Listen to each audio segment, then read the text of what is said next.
ఏంటి అసలు మీ life style ఏంటి? పొద్దున్న ఎప్పుడు లేస్తారు? నా లైఫ్ స్టైల్ ఏంటి? లైఫ్ స్టైల్ ఏంటి? ఓకే, నా రొటీన్ లైఫ్ స్టైల్ చెప్తా. చెప్పండి. ఎర్లీ మార్నింగ్ 9:30 లేస్తా. Early morning 9:30కి. 9 తర్వాత 7 తర్వాత చేసే స్నానం రాక్షస స్నానం అని ఇక్కడ విన్నాను. నేను రాక్షసునే. 9:30కి లేవడం అంటే స్నానం ఎప్పుడు చేస్తారు? నేను రాక్షసునే సార్. నేను 10ంటికి చేస్తాను స్నానం. 9:30 నుండి 9:30 మధ్యలో నా మేలుకొలుపులు అవుతాయి. లేవగానే నా రూమ్లోకి నేను వెళ్ళిపోతా. వెళ్ళిపోయి కూర్చొని ఇమీడియట్గా వాష్రూమ్కి వెళ్ళిపోయి ఫ్రెష్ అయ్యి వచ్చి కూర్చోగానే టీ వస్తుంది, టీ తాగుతా. టీ తాగి మిస్డ్ కాల్స్ ఉంటాయి, అప్పటికి సైలెంట్గా పెట్టి ఉంటుంది ఫోను. మిస్డ్ కాల్స్ అటెండ్ చేస్తా. ఎగ్జాంపుల్ మీలాగానే పొద్దున్నే మీరు చేసిరు కదా, నేను లేవకముందే చేసిరు కాబట్టి చేస్తా. చేసిన తర్వాత మిస్డ్ కాల్స్ అన్ని అటెండ్ చేసి మాట్లాడిన తర్వాత స్నానం చేస్తా, దేవుడికి దండం పెట్టుకుంటా, టిఫిన్ చేస్తా. మార్నింగ్ 11:30 కల్లా టిఫిన్ అయిపోద్ది. 11:30కి ఆఫీస్కి వెళ్తా. ఆఫీస్లో కూర్చుంటా. 3 వరకు అపాయింట్మెంట్ చూసుకుంటా, రెగ్యులర్ అపాయింట్మెంట్లు. 3 తర్వాత విఐపి అపాయింట్మెంట్. పొలిటీషియన్స్ కానీ, సినిమా వాళ్ళు కానీ, బ్యూరోక్రాట్లు కానీ, లేకపోతే ఎక్కువ ఎక్స్ట్రీమ్ విఐపీస్ అంటే రాజభోగులు, డబ్బులు ఉన్నోళ్ళు 5 to 6 వరకు అయిపోతుంది. 3 కరెక్ట్గా 4 o'clock మళ్ళీ ఒకసారి టీ తాగుతా. 6 o'clock 6:30 ఇంటికి వస్తా. ఇంటికి వచ్చి మళ్ళీ స్నానం చేసి ఫ్రెష్ అయ్యి అన్నం తింటా. అన్నం తిని ఒక గంట ఇళయరాజా పాటలు కానీ, హిందీ పాటలు, పాత ఓల్డ్ పాటలు కానీ, లేకుంటే జంధ్యాల గారి కామెడీ బిట్లు కానీ చూస్తా ఒక అరగంట. చూసి 9:30 కల్లా బెడ్ మీదకి వెళ్తా. 10 o'clock నుండి ఇంటర్నేషనల్ కాల్స్ ఉంటాయి. ఓకే, అవి international calls. America, UK, Europe. Not financial transactions. అంటే ఎవడు నాకు రూపాయి ఇయ్యడు. నా రిలేషన్ మెయింటైన్ చేసేవాళ్ళు పొలిటీషియన్, తెలుగు రాష్ట్రాల పొలిటీషియన్స్ అవ్వచ్చు, కర్ణాటక అవ్వచ్చు, తమిళనాడు అవ్వచ్చు, బీహార్, యూపీ అవ్వచ్చు, వీళ్ళందరూ నాకు ఫోన్ చేసి వాళ్ళకి సంబంధించిన సమస్యల గురించి డిస్కషన్ చేస్తారు. This is not commercial. ఇది కమర్షియల్ కాదు, ఇక్కడ పర్సనల్ పిఆర్. ఇది పర్సనల్ పిఆర్. ఇది ఇక్కడ సినిమా వాళ్ళు ఉంటారు, దీంట్లో డబ్బున్నోళ్ళు ఉంటారు, బీదోళ్ళు ఉంటారు, అందరు ఉంటారు. ఆ టైంలో నేను ప్రశాంతంగా ఉంటాను కాబట్టి 10 నుండి 1 గంట వరకు ఈ డిస్కషన్ జరుగుతుంది. రాత్రి 1 గంట దాకా మెలుకుతా. 1 గంట దాకా మేలుకుంటా. కరెక్ట్గా 1 గంటకు అనూప్ జలోటా భజన్స్ పెట్టుకుంటా. 1 అనూప్ జలోటా అని ఒక ఆయన సరే, నేను సెర్చ్ చేస్తాలే. ఎందుకు ఒకసారి చాలా మంచి కూడా, అంటే ప్రశాంతంగా ఉండడానికి ఎవరికైనా. కాపీ రైట్స్ వస్తాయేమో దీంట్లో ప్లే చేస్తా. దీంట్లో ప్లే చేస్తే రాదు. వస్తుంది. అనూప్ జలోటా గురించి నేను వేస్తానులే. అనూప్ జలోటా భజన్స్ అని ఉంటాయి, భజన్స్. సో ఆ భజన్స్ ఒక 4 భజన్స్ వింటా. 4 భజన్స్ వింటే కరెక్ట్గా 30 నిమిషాలు ఉంటుంది. ఓకే, కరెక్ట్గా 1:45 పడుకుంటా. ఇది నా ఒకసారి భోజనం చేస్తారు. ఒకసారి భోజనం, ఒకసారి టిఫిన్. పొద్దున 2 ఇడ్లీలు తింటా, నైట్ 8 గంటలకు అన్నం తింటా. అట్లుంటే మీ అంత గ్లామర్గా ఉండరు ఎవరు? అర్థం కాలే. రోజు ఒక్క పూట భోజనం తింటే 2 ఇడ్లీ తింటే ఎవరు ఇంత గ్లామర్గా ఉండరు కదా. ఇంకేం చేస్తున్నారు దానికోసం? అర్థం కాలే నాకు. You are looking so glamour boss స్వామి, చెప్తున్నాను. ఏందండి నాకు అర్థం కాదు. మీరు అందంగా ఉండరుదా? ఉన్నారు కదా, అదే అందుకనే ఉండరా మరి. కాల పెట్టుకుంటున్నాం కదా, 2 పూటలు తింటలేం కదా. ఒక పూట తింటున్నారు కాబట్టి తక్కువ తింటున్నా కాబట్టి తక్కువ తింటున్నా. ఇది హైదరాబాద్లో ఉంటే. ఫామ్ హౌస్లో ఉంటే మార్నింగ్ కూడా ఉండదు, మార్నింగ్ టిఫిన్ కూడా ఉండదు. మార్నింగ్ ఏం చేస్తా, పొద్దున్న లేవగానే మా యజమానులు రాగానే వాళ్ళకు సంకల్పం రాస్తా. సంకల్పం రాసిన తర్వాత పూజ స్టార్ట్ కాగానే మనోళ్ళు దీన్ని బట్టి, దాన్ని ఏమంటారు, క్లైమేట్ని బట్టి ఈత కళ్ళు ఉంటుంది. కళ్ళు తాగుతారా? ఈత కళ్ళు ఒక 2 గ్లాసులు, ఎంటీ స్టమక్. మీరు కెమెరా ముందు చెప్తున్నారు ఇవన్నీ. ఇది మైక్ సార్, మైక్ ముందు కెమెరా ఉంది, రికార్డ్ అవుతున్నాయి. మైక్ ఇది. మంచిగా ఒక 2 గ్లాసులు. తెలంగాణ సార్ నాది, నా తెలంగాణ నాది, నా సాంప్రదాయం ఇది. సో ఒక 2-3 గ్లాసులు ఈత కళ్ళు టకటక కొట్టేసి పడేస్తా. ఫ్రీ, కడుపు ఫ్రీ. ఏం తినా. నైట్ ఇంకా భోజనం చేస్తా. మళ్ళీ సేమ్ టైమింగ్ అయితే సేమ్, మళ్ళీ సేమ్ 2ంటికి పడుకుంటా. సో ఇదే ఇక నా రెగ్యులర్. నాకు టైం దొరికినప్పుడు స్విమ్ చేస్తా. ఫామ్ హౌస్లో ఉంటే స్విమ్మింగ్ చేస్తా. పిచ్చి స్విమ్మింగ్ అంటే. వీడియో చూసా, స్విమ్మింగ్లో ఏంటి పూల్లో పడుకున్నట్లు నిద్రపోతున్నారు. ఎన్ని గంటలు ఉంటారు అట్లా? 4 గంటలు, 5 గంటలు, 6 గంటలు పూల్లో అట్లా నిద్రపోతూ జపం చేసుకుంటూ పడుకుంటా. ఓకే, నీటి మీద తేలుతూ. బట్టలతో ఉంటుంది కూడా, బట్టలు వెయిటే ఉంటాయి. అవును, బట్టలు యాక్చువల్గా ఇది వెయిట్ పెరుగుతుంది నీళ్ళలో. అవును. బట్టల మీద మంచిగా లుంగి అంగితోని హాయిగా పడుకొని ఆసనం, అంటే మంచిగా మోకాలు ఇట్లా ఆసనం వేసుకొని. అవును, చూసాను వీడియో. మంత్రం చదువుకుంటా. ఏ మంత్రం కావాలంటే ఆ మంత్రం చదువుతూ నిద్ర, ధ్యానం చేస్తా, నిద్రపోను. అట్లా 4 గంటలు, 5 గంటలు చేస్తా. Oh my god. అట్లా. సో ఆ పూజను బట్టి ఉంటుంది, అది పూజలో ప్రాసెస్. ఓకే, సో అది చేసుకుంటూ ఇంతే ఇంకా. ఓకే, ఇది తీర్థం. తీర్థం అనేది ఇంకా అది ఇష్టం సార్. అది సాయంత్రం తీర్థం. అంటే నేను మహేష్ బాబు టైపు, మ్మ్. ఒకటి తాగమంటే నేను తాగను, నీకు నాకు తాగాలనిపిస్తే తాగుతా. ఓకే. సో నా ఇష్టం. ఓకే. యూజువల్గా లైఫ్ స్టైల్ యూజువల్గా మేబీ మంత్లీ 2 times. అంతేనా?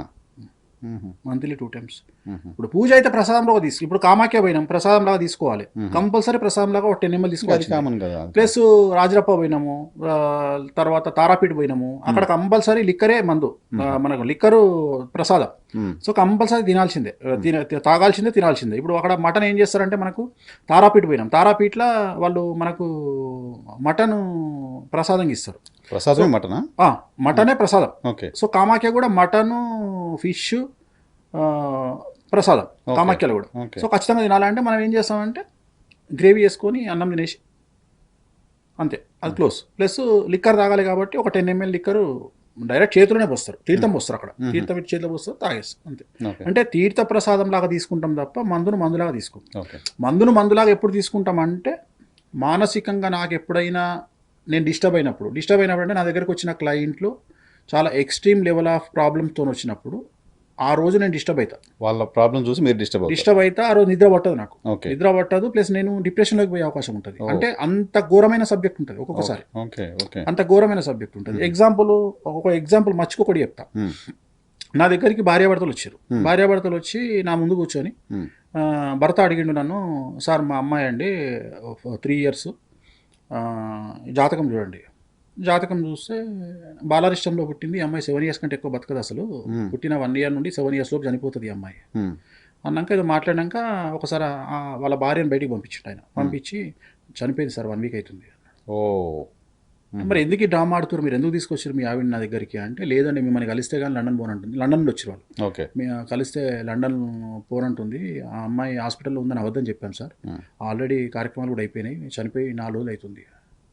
మరి నా దగ్గరికి ఎందుకు తీసుకొచ్చారు? ఏం లేదు సార్, మీరు కౌన్సిలింగ్ ఇస్తారని తీసుకొచ్చిన, మీరు అమ్మాయికి ధైర్యం చెప్తారని తీసుకొచ్చిన. ఏం చెప్పాలి చెప్పండి, నా చేతిలో ఏం లేదు, ఇప్పుడు నేను ఏం చేయగలుగుతా సార్? మీరు చేయగలిగింది ఏం ఉంది అంటే, మా ఆవిడకి చెప్పండి మీరు ధైర్యంగా వెళ్ళండి లండన్ అని ఒక మాట చెప్పండి సార్, నాకు ఏం వద్దు సార్, మీ నుండి నేను ఆశించేది ఏం లేదు సార్, ఆ మాట చెప్పండి అంటే, నేను ఆమెకు ఏం చెప్పినా, నేను చూసుకుంటా తల్లి, అబద్ధం, నేను చూసుకుంటా తల్లి, మీరు ధైర్యంగా వెళ్ళండి అంటే, ఇంకా ఆమె ఏమనుకుంటుంది, నేను ఏదో పూజ చేయాలి అంటే, అమ్మాయి చనిపోయిన విషయం ఆవిడకి తెలియదు, చెప్పలేదు.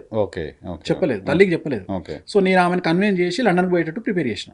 ఈయన ఏం చేసిండు, ఈయన ఏం చెప్పిండంటే, అమ్మాయిని లండన్కు షిఫ్ట్ చేద్దాం ఎయిర్ అంబులెన్స్లో, మనం ముందెళ్ళిపోదాం అని చెప్పి మొత్తం మీద కన్విన్స్ చేసి తీసుకుని వెళ్ళిపోయాడు. అబద్ధం చెప్పాల్సి వచ్చింది అనేది నేను అబద్ధం చెప్పాల్సి వచ్చింది కాదు, ఇక్కడ ఆ కండిషన్, తల్లి యొక్క కండిషన్ చూసి నేను బాధపడ్డా. సో ఆ రోజు నాకు నిద్ర పట్టదు. సో ఆ రోజు నేను ఖచ్చితంగా నేను మందు తాగితేనే సెట్ అవుతుంది, లేకపోతే నాకు ఇంకా పిచ్చి అయిపోతుంది. సో ఇది ఎందుకు అంటే, డాక్టర్ దగ్గరికి పోతే ఒకరోజు ఏమైందంటే, కిషోర్ అని నాకు బాగా క్లోజు, ఈ ఎదురుగా మన ఇప్పుడు మీ ఆఫీస్కి ఎదురుగా సినిమాక్స్ ఉంది కదా, సినిమాక్స్లో పనిచేస్తుండేవాడు మేనేజర్గా. వాడు ఒక అమ్మాయిని ప్రేమిస్తే, అరే ఈ అమ్మాయిని చేసుకుంటే నువ్వు చచ్చిపోతావు అని చెప్పిన. అంటే మీ ఇద్దరు షష్టాష్టకాలైనరా, చచ్చిపోతావు, నీకు లైఫ్ థ్రెట్ ఉంది, ఈ అమ్మాయికి వైదవ్య దోషం ఉంది. వైదవ్య దోషం అంటే ఈ అమ్మాయిని చేసుకునేవాడు చనిపోతాడు రా జాతకంలా, నా మాటిన్రా, నేను నీకోసం రూపాయి తీసుకోకుండా పూజ చేస్తారా అని చెప్తే, ఆ అమ్మాయి ఏం చెప్పిందంటే, వేణుస్వామి కావాలని నీకు అబద్ధం చెప్తుండు, ఎందుకంటే నువ్వు నెలకు ₹1,00,000 సంపాదిస్తావు, నేనేమో 12,000 సంపాదిస్తా, నన్ను పెళ్లి చేసుకుంటే ఫైనాన్షియల్గా నువ్వు వీక్ అవుతావని వేణుస్వామి అట్లా చెప్తుండు, నువ్వు వేణుస్వామి మాట నమ్మకని చెప్పింది. వాడు నమ్మలేదు. ఎంగేజ్మెంట్ అయినాక 10 రోజులు చనిపోయిండు. సో వాడు గొప్ప విషయం ఏంటంటే, ఎంగేజ్మెంట్ అయినాక 4 రోజులకు నా దగ్గరకు వచ్చి, స్వామి 1 monthలో నా పెళ్లి, నేను వచ్చి మిమ్మల్ని కలుస్తా, పత్రిక ఇస్తా, ఇవన్నీ మాట్లాడుతుండేవాడు నాతో. మాట్లాడినాక 4 రోజులు చచ్చిపోయాడు. సో నాకు అవన్నీ గుర్తొస్తున్నాయి. అరే వీడు మన చేతిలో మనిషి, నాతో ఇంక పొద్దున్న లేస్తే నేను సినిమాక్స్కి వస్తున్నా అంటే, టికెట్ బుక్ చేయరా అంటే వాడే బుక్ చేసేది. సో నేను సినిమాక్స్ నేనే ఓపెన్ చేసిన. సో అందుకని ఏంటంటే, ఆ రిలేషన్ వేరే ఉంది. నాకు వ్యక్తిగతమైన రిలేషన్ చాలా ఎక్కువ ఉంటుంది, మనం మెయింటైన్ చేసి తెలుసు కదా మీకు ఎట్లుంటుందో.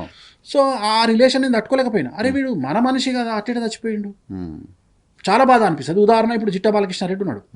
జిట్టా బాలకృష్ణారెడ్డికి నేను ఏం చేసినా, ఆయన ఎన్ని చెప్పినా, ఆయన లాస్ట్ మూమెంట్లో అన్ని నా మాటలు వింటుండే, నాకు తెలియకుండా చేసేస్తుండే. ఏ పని చేసినా నాకు తెలియకుండా చేసేస్తుండే.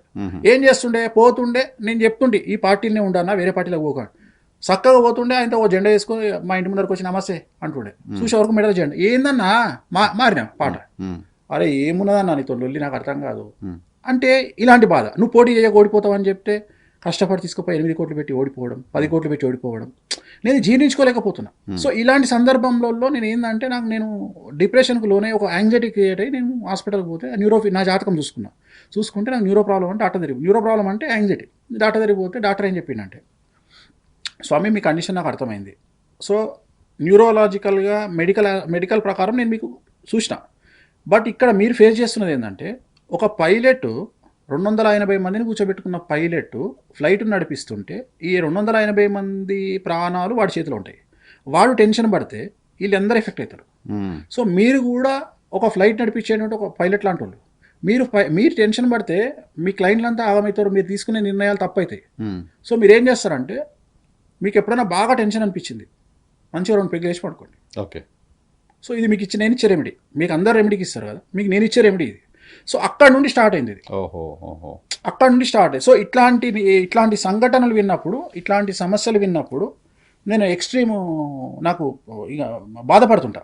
సో బాధపడ్డప్పుడు ఏం చేస్తుంది అంటే డైరెక్ట్ మీ అక్కనే చెప్తుంది, అర్థమైపోతుంది. ఇంటికి రాగానే నా సిచ్యువేషన్ మీ అక్కకి అర్థమైపోతుంది కదా, ఏమైంది ఆఫీస్లో ఇవాళ అంటే ఇట్లా జరిగింది, ఒక క్లయింట్ ఇట్లా జరిగింది, సర్లేండి ఒక 2 పెగ్గులు వేయండి, ఒక 2 పెగ్గులు వేసి ఇంకా ఏం లేదు, ఇంక వేరే ఏం చేయాలి, రాజేంద్ర ప్రసాద్ గారి సినిమాలు పెట్టుకుంటా. ఏప్రిల్ 1 విడుదల, నాకు పిచ్చి. ఎప్పుడు చూడొచ్చు ఏప్రిల్ 1 విడుదల, తర్వాత అహనా పెళ్ళంట, తర్వాత ఆ ఒక్కటి అడక్కు, అప్పుల అప్పారావు, ఎప్పుడు నా దాంట్లో ఇవే ఉంటాయి. సో ఇవి పెట్టుకొని ఇంకా రిలాక్స్ అయిపోయి ఇంక నిద్రపోతే నెక్స్ట్ డే మార్నింగ్ కల్లా మళ్ళీ నా రొటీన్ లైఫ్లో పడిపోయి మర్చిపోతా. సో దీనికోసం నేను మందు తాగడం అనేది దీనికోసం, దిస్ ఇస్ ద రీజన్. అంటే బాధలో కోపంలో ఉండదు నాకు. నేను ఆనందంగా ఉన్నాను మందు తాగా అంటే నేను మందు తాగాలి అనే ఇంటెన్షన్ నాకు లేదు. అంటే మందు మెయింటైన్ చేయడం మెడిసిన్. నాకు మందు తాగడం కంటే పంచడం చాలా ఇస్తుంది. సో నేను పర్ఫ్యూమ్లో మందు విపరీతంగా పంచుతా, నాకు విపరీతంగా కిక్ ఇస్తుంది. అంటే నా ఉద్దేశం ఏంటంటే నాకు శుక్రుడు ఎక్కడో ఉన్నాడు, సో నేను అది ఇస్తే సంతోషం. ఇప్పుడు నేను మీకు భోజనం పెట్టించిన మీకు లేదా, అంతే కదా. ఇప్పుడు ఒక ట్రెడిషన్ తెలంగాణ కల్చర్ ఏంటంటే మందు దానం ఇవ్వడం అంటే ఫ్రెండ్స్లో ఇవ్వడం ఒక కిక్, పర్ఫ్యూమ్ ఇవ్వడం ఒక కిక్. సో అట్లా ఇది నా రెగ్యులర్, ఇంకంతే, ఇంతకంటే ఉండదు. ఇంకా ఫుడ్ విషయానికి వస్తే నాకు వెజిటేరియన్ చాలా ఇష్టం. పాలకూర పప్పు, ఎల్లిపాయ కారం, పచ్చిపులుసు, ఎల్లిపాయ కారం తెలంగాణ, పచ్చిపులుసు, ఎల్లిపాయ కారము, పాలకూర పప్పు, కంపల్సరీ చల్లమిరపకాయలు కంపల్సరీ, తర్వాత టమాటా పప్పు, మామిడికాయ పచ్చడి, తర్వాత సాంబారు, ఆలు ఫ్రై, సాంబారు, కొబ్బరి పచ్చడి, పులిహోర, చక్కెర పొంగలి కలిపి తింటా. తినండి ఒకసారి, పులిహోర లడ్డు కూడా తినండి ఒకసారి.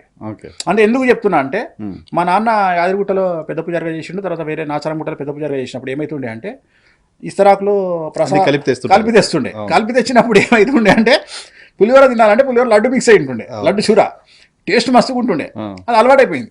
సో అందుకని ఏంటంటే పులిహోర లడ్డు. ఇంకా నేను నా బిడ్డ పులిహోర పాయసం కలిపి తింటుంది, అది నేనేమో పులిహోర లడ్డు కలుపుకొని తింటా.